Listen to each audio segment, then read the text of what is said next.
Well, hello, welcome. I'm glad that you're with us as we continue our chronological read through of the Bible. For the next 3 days, we're really going to focus on Elijah and or King Ahab, sometimes together, sometimes individually. King Ahab was the most wicked king of Israel to date. Israel now being the 10 northern tribes that had split off. While we had a lot of build up to King Ahab, we know where he came from and all that kind of stuff. Elijah, he's a bit of a mystery. He just suddenly appears on the scene. We know almost nothing about him except that God sent him. So Elijah went to King Ahab and he gave King Ahab God's message that there was going to be no rain in the coming years until Elijah, God's prophet, said so.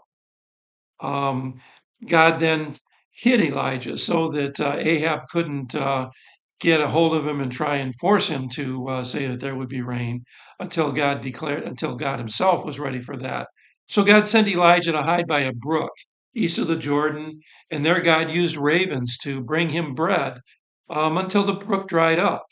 Then God sent Elijah to a widow and her son in a city called Zarephath, which is outside of Israel. Maybe you're already familiar with the story about the jars of flour and oil that had just enough for one day, but never went empty until the rains returned. In what must have seemed a cruel turn of events, to the widow at least, um, her son died. Um, God then granted Elijah's request to restore the life to that son. And the widow knew for certain then that Elijah was a prophet of God and that being in the presence of God's prophet was a blessing. After 3 years, Elijah is told by God to go back to confront Ahab. Elijah sets up a contest, I guess, if you will, between the prophets of Baal and between himself and the prophets of Baal to demonstrate to Israel who the true God is. Prophets of Baal, of course, fail miserably in this contest, and then God shows his power. He shows his power in a way that awes the people of Israel. So Elijah then directs the people of Israel to kill the prophets of Baal, and then God sends rain. Now, Queen Jezebel is furious that the prophets of Baal have been killed, and she vows to kill Elijah within 24 hours. Elijah panics. He flees. When he gets out in the wilderness, he asks God that he would just let him die. But God instead sends his angel to strengthen Elijah with bread and water.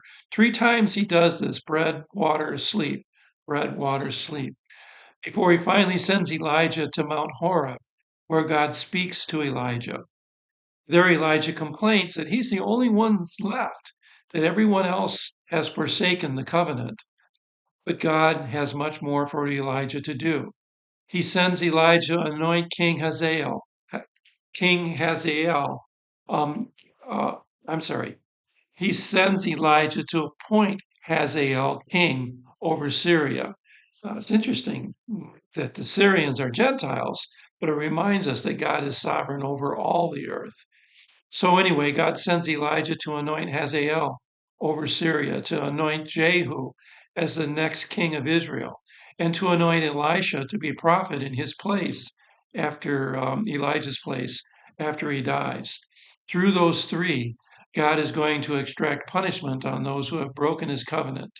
But 7,000 will remain in Israel. 7,000 who, contrary to what Elijah believed, have not abandoned the covenant and worship Baal, but still worship God. So Elijah goes, he does as God commanded. Our reading closes with the account of Elijah calling Elisha to God's service and Elisha's response to follow him. Now, admittedly, I painted this with a very broad brush as we went through this. It kind of gives you the gist of what happened, but the details, they're absolutely amazing. They're fascinating. So please be sure to take the time to read 1 Kings chapters 17, 18, and 19. You really don't want to miss out on this. May God be with you, bless you as you continue to read, as we continue to grow together. I look forward to the next time that we gather.